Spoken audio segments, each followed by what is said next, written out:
اعوذ باللہ من الشیطان الرجیم بسم اللہ الرحمن الرحیم۔ پارہ نمبر 1 سورۃ البقرہ، آیت نمبر 34۔ اللہ پاک قرآن کریم میں فرماتے ہیں وَإِذْ قُلْنَا، اور جب ہم نے فرمایا لِلْمَلَائِكَةِ اسْجُدُوا، فرشتوں سے کہ تم سب سجدہ کرو، لِآدَمَ، حضرت آدم علیہ السلام کو، فَسَجَدُوا إِلَّا إِبْلِيسَ، تو سب نے سجدہ کیا ما سوائے ابلیس کے یعنی شیطان کے، ابا، اس نے انکار کیا، واستکبرا، اور تکبر کیا، وکان من الکافرین، اور وہ ہو گیا کافروں میں سے۔ خلیفہ کی علمی برتری اور شان کے سامنے کائنات کی اعلیٰ اور مقدس ترین مخلوق فرشتوں کو اللہ تعالیٰ نے جھکنے کا حکم دیا۔ سجدہ کا حکم ہوتے ہی تمام فرشتے حضرت آدم علیہ السلام کے حضور سر بسجود ہوئے، لیکن شیطان نے حضرت آدم علیہ السلام کا احترام و مقام دیکھ کر حسد اور تکبر کی وجہ سے سجدہ ریز ہونے سے نہ صرف انکار کیا بلکہ وہ جرم پر جرم اور گستاخی پر گستاخی کرتا چلا گیا۔ اس جگہ اجمال ہے، جبکہ دوسرے مقامات پر شیطان کے انکار کی تفسیر کچھ اس طرح بیان کی گئی ہے کہ وَإِذْ قُلْنَا لِلْمَلَائِكَةِ اسْجُدُوا لِآدَمَ فَسَجَدُوا إِلَّا إِبْلِيسَ قَالَ أَأَسْجُدُ لِمَنْ خَلَقْتَ طِينًا، اور جب ہم نے فرشتوں سے کہا کہ آدم علیہ السلام کو سجدہ کرو، ابلیس کے علاوہ سب نے سجدہ کیا، اور اس نے کہا کہ کیا میں اسے سجدہ کروں جسے تو نے مٹی سے پیدا کیا۔ سورۃ الاعراف آیت نمبر 12 میں فرمایا کہ انا خیر منہ، اے اللہ پاک میں تو آدم سے بہتر ہوں، میں اس کو سجدہ کیوں کروں، میں تو اس سے بہتر ہوں۔ خلقتنی من نارن، تو نے مجھے پیدا کیا آگ سے، وخلقتہ من طین، اور اس کو پیدا کیا تو نے مٹی سے۔ سورۃ الاسراء آیت نمبر 62 میں آتا ہے، اللہ پاک فرماتے ہیں قال ارأیتک ھذا الذی کرمت علی لئن اخرتنی الی یوم القیامہ لأحتنکن ذریتہ الا قلیلا، کہ شیطان کہنے لگا یہی وہ ہے جسے تو نے مجھ پر فضیلت دی، یعنی اس آدم علیہ السلام کو مجھ پر فضیلت دی، اگر تو مجھے قیامت کے دن تک مہلت دے تو میں تھوڑے شخصوں کے سوا اس آدم علیہ السلام کی تمام اولاد کی جڑ کاٹتا رہوں گا۔ یعنی شیطان نے اللہ تعالیٰ کے سامنے اعلانیہ طور پر فرمایا کہ یا اللہ پاک، اگر تو مجھے قیامت کے دن تک مہلت دیتا ہے نا تو تیری کائنات کے لوگوں میں، تیری پوری انسانیت میں چند ایک لوگوں کے سوا تمام کائنات کے لوگوں کو اس بات پر لگا دوں گا کہ وہ تیرے سامنے سجدہ نہیں کریں گے، تیری عبادت نہیں کریں گے۔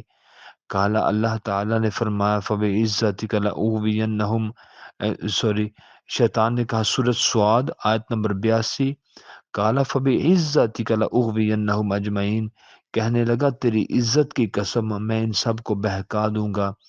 یعنی یہ اتنے بڑے بڑے بول شیطان بول رہا ہے اللہ تعالیٰ کے سامنے۔ اور سورۃ الحجر آیت نمبر 33 میں بھی فرمایا قال لم اکن لاسجد لبشر خلقتہ من صلصال من حمأ مسنون،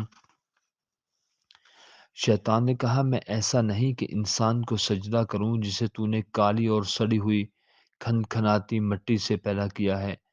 حسد اور تکبر، ایک یہ بات ذہن میں رکھیں کہ حسد اور تکبر وہ بری چیز ہے جس سے انسان کے تمام اعمال ضائع ہی نہیں جاتے، اور بسا اوقات دنیا ہی میں ذلت و رسوائی سے بھی وہ انسان دوچار ہونا اس کو پڑتا ہے۔ تو سرور دو عالم صلی اللہ علیہ وآلہ وسلم نے تکبر کا مفہوم اور اس کے نقصانات کو کچھ اس طرح بیان فرمایا۔ صحیح مسلم کی حدیث ہے کہ تکبر حق بات کو چھپانا اور لوگوں کو حقیر جاننے کا نام ہے۔ ایک اور مسلم کی حدیث ہے، حضرت عبداللہ رضی اللہ عنہ فرماتے ہیں کہ نبی صلی اللہ علیہ وآلہ وسلم نے فرمایا کہ جس کے دل میں رائی کے دانے کے برابر بھی تکبر ہوا وہ شخص جنت میں نہیں جائے گا۔ اب شیطان نے تکبر کیا، شیطان نے حسد کیا۔ اب دیکھیں کہ کتنے لوگ ہیں ہمارے معاشرے میں جو تکبر اور حسد کی زندگی گزار رہے ہیں، اور یہ اس گناہ کو، حسد اور تکبر کے گناہ کو گناہ ہی نہیں سمجھتے۔ ایک اور حدیث ہے، یہ ابو داؤد کی حدیث ہے، نبی صلی اللہ علیہ وآلہ وسلم سے حضرت ابو ہریرہ رضی اللہ تعالیٰ عنہ بیان کرتے ہیں کہ نبی صلی اللہ علیہ وآلہ وسلم نے فرمایا کہ حسد سے بچو، کیونکہ حسد نیکیوں کو اس طرح کھا جاتا ہے جس طرح آگ سوکھی سوکھی لکڑیوں کو کھا جاتی ہے۔ ایک اور روایت ہے ابن ماجہ کی کہ نبی صلی اللہ علیہ وآلہ وسلم سے بیان کرتے ہیں، حضرت ابو ہریرہ رضی اللہ تعالیٰ عنہ فرماتے ہیں کہ رسول اللہ صلی اللہ علیہ وآلہ وسلم نے فرمایا، اللہ تعالیٰ فرماتا ہے تکبر میری چادر ہے اور عظمت میرا ازار ہے، جو ان میں سے کوئی ایک مجھ سے چھیننے کی کوشش کرے گا میں اس کو جہنم میں پھینک دوں گا۔ تو غیر اللہ کو سجدہ کرنا جائز نہیں۔ ایک یہاں پر یہ بھی بات ذہن میں رکھیں کہ اللہ تعالیٰ نے جب فرشتوں سے کہا کہ آپ سب حضرت آدم علیہ السلام کو سجدہ کرو، تو یہ تعظیمی سجدہ تھا، عزت اور توقیر کا سجدہ تھا۔ حقیقی سجدہ تو صرف اور صرف اللہ تعالیٰ کی ذات کے لیے خاص ہے۔ تو حضرت آدم علیہ السلام سے لے کر سیکنڈ لاسٹ پیغمبر حضرت عیسیٰ علیہ السلام تک کم و بیش جتنے بھی انبیاء آئے تقریباً ان سب میں تعظیمی سجدہ چلتا رہا، لیکن وہ حضرت یوسف علیہ السلام کا واقعہ ہمارے سامنے قرآن کریم نے جس واقعے کو احسن القصص کہا کہ سب قصوں قرآن کے قصوں میں بہترین قصہ حضرت یوسف علیہ السلام کا ہے، تو اس میں کیا آتا ہے کہ جب بھائی آئے غلہ لینے کے لیے، جب پتہ چلا کہ یہ ہمارا بھائی یوسف ہے، تو سبھی کے سبھی سجدے میں چلے گئے، باپ بھی، ماں بھی، بھائی، سبھی کے سبھی سجدے میں چلے گئے، تو وہ اس خواب کی تعبیر بھی پوری ہو گئی۔ تو ان اوقات میں تعظیمی سجدہ تھا، لیکن جب نبی صلی اللہ علیہ وآلہ وسلم کی شریعت مبارکہ آئی تو اللہ تعالیٰ نے تعظیمی سجدہ بھی ختم کر دیا، تعلیمی سجدہ جو تعظیم کا سجدہ ہے وہ ختم کر دیا، اور ایک ہی اب سجدہ ہے جو حقیقی سجدہ ہے۔ اب تعظیمی سجدے کی ضرورت نہیں، تعظیمی سجدے کی اب اجازت نہیں۔ جیسے ماں باپ بہت بڑے مقام پر ہوتے ہیں، جو ہمارے اساتذہ کرام ہیں وہ بہت بڑے مقام پر فائز ہیں، تو اگر سجدے کی اجازت ہوتی تعظیمی سجدے کی تو تعظیم اور عزت و توقیر کا سجدہ کیا جاتا، لیکن رسول اللہ صلی اللہ علیہ وآلہ وسلم سے حضرت قیس بن سعد رضی اللہ تعالیٰ عنہ بیان کرتے ہیں، ابو داؤد کی حدیث ہے کہ میں ہیرا گیا تو میں نے وہاں کے لوگوں کو بادشاہ کے سامنے سجدہ کرتے ہوئے دیکھا، تو میں نے کہا اللہ کے رسول سجدے کے زیادہ لائق ہیں، تو میں نے نبی صلی اللہ علیہ وسلم کے پاس آیا تو میں نے عرض کی، میں نے ہیرا میں دیکھا کہ وہ اپنے بادشاہ کو سجدہ کرتے ہیں، اللہ کے رسول آپ زیادہ حقدار ہیں کہ ہم صحابہ آپ کو سجدہ کریں۔ تو رسول اللہ صلی اللہ علیہ وآلہ وسلم نے فرمایا بتلائیے، اگر تم میری قبر کے پاس سے گزرو تو کیا اسے سجدہ کرو گے؟ میں نے کہا نہیں۔ آپ نے فرمایا ایسے نہ کرو، اگر میں نے کسی کے سامنے سجدہ ریز ہونے کا حکم دینا ہوتا تو اللہ تعالیٰ نے مردوں کا عورتوں پر جو حق رکھا ہے اس وجہ سے عورتوں کو حکم دیتا کہ وہ اپنے خامدوں کے سامنے سجدہ ریز ہو جاتی۔ تو پتہ یہ چلا کہ اللہ تعالیٰ کے حکم سے ملائکہ نے حضرت آدم علیہ السلام کو سجدہ کیا، اور یہ تعظیمی سجدہ تھا۔ اللہ تعالیٰ کے حکم سے انکار اور تکبر کرنے والا کافر ہوتا ہے۔ قرآن کریم فرقان حمید میں سورۃ سعد آیت نمبر 74 میں اللہ تعالیٰ فرماتے ہیں سب سے پہلے شیطان نے تکبر کیا۔ سورۃ القصص آیت نمبر 39 میں اللہ تعالیٰ فرماتے ہیں تکبر کرنا فرعون اور اللہ کے باغیوں کا طریقہ ہے۔ سورۃ المؤمن آیت نمبر 35 میں فرمایا تکبر کرنے والے کے دل پر اللہ مہر لگا دیتا ہے۔ سورۃ النحل آیت نمبر 23 میں فرمایا کہ متکبر کو اللہ تعالیٰ پسند نہیں فرماتا۔ سورۃ المؤمن آیت نمبر 76 میں فرمایا تکبر کرنے والے جہنم میں جائیں گے۔ تو وَإِذْ قُلْنَا لِلْمَلَائِكَةِ اسْجُدُوا لِآدَمَ فَسَجَدُوا إِلَّا إِبْلِيسَ، اور جب فرمایا آپ کے رب نے فرشتوں سے کہ تم سب سجدہ کرو حضرت آدم علیہ السلام کو، پس سب نے سجدہ کیا مع سوائے ابلیس کے، یعنی مع سوائے شیطان کے۔ ابا، اس نے انکار کیا، واستکبر، اور تکبر کیا، وکان من الکافرین، اور وہ ہو گیا کافروں میں سے۔ اب حکم دینے والا اللہ تعالی ہے کہ فرشتوں کو سجدہ کرو، سب نے تعظیمی سجدہ کیا حضرت آدم علیہ السلام کو، فسجدوا، پس ان سب نے سجدہ کیا، الا ابلیسا، ما سوائے ابلیس کے، ایک شیطان نے سجدہ نہیں کیا تھا، بقیہ تمام فرشتوں نے حضرت آدم علیہ السلام کو سجدہ کیا۔ تو شیطان کا کام، جس اصل پوائنٹ پر میں آپ سب کو لانا چاہتا ہوں وہ کیا ہے کہ ابا، اس نے انکار کیا، واستکبرا، اور تکبر کیا، وکان من الکافرین، اور وہ ہو گیا کافروں میں سے۔ تو ابا، اس نے پہلے انکار کیا، واستکبرا، پھر شیطان نے تکبر کیا۔ اب یہاں پر دو باتیں آئیں کہ شیطان نے پہلے انکار کیا، نہیں میں سجدہ نہیں کروں گا، واستکبرا، پھر تکبر کیا۔ تکبر کس انداز سے کہ یہ انسان مٹی سے پیدا ہوا ہے اور میں آگ سے پیدا ہونے والا ہوں، تو میری تخلیق آگ کی ہے اور آدم علیہ السلام کی تخلیق مٹی اور پانی سے ہے۔ پہلے اس نے انکار کیا، پھر اس نے تکبر کیا۔ اب آ جائیں آپ ان دنیا دار لوگوں کی طرف جو مکمل طور پر دنیا دار ہیں، نام کے مسلمان، شناختی کارڈ کے مسلمان، مردم شماری کے مسلمان۔ اللہ تعالیٰ ہدایت دے، اللہ ہدایت دینے پر قادر ہے، اللہ تعالیٰ ان کو ہدایت دے۔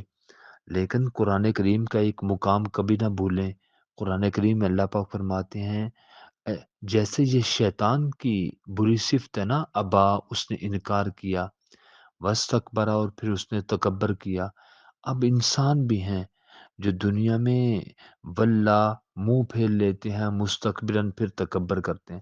قرآن کریم فرمایا کہ شیطان نے انکار کیا اور تکبر کیا۔ دنیا میں کیا لوگ کرتے ہیں جو نیکی سے دور ہیں؟ واللہ منہ پھیرتے ہیں، مستکبرن، پھر آگے سے تکبر کرتے ہیں۔ اب آیت کے شروع میں ہم جاتے ہیں کہ وَإِذَا تُتْلَىٰ عَلَيْهِمْ آيَاتُنَا، وَإِذَا تُتْلَىٰ عَلَيْهِ آيَاتُنَا، جب تلاوت کی جاتی ہیں ان کے اوپر ہماری آیات قرآن کریم کی، پڑھ پڑھ کر ان کو بتایا جاتا ہے، سمجھایا جاتا ہے، واللہ، تو وہ منہ پھیر لیتے ہیں، مستکبرن، اور آگے سے تکبر بھی کرتے ہیں، کَأَلَّمْ يَسْمَعْهَا، جیسا کہ انہوں نے اپنے کانوں سے سنا ہی نہیں، کَأَنَّ فِي أُذُنَيْهِ وَقْرًا، یہاں پہ قرآن کریم کا غصہ ٹھنڈا نہیں ہو رہا۔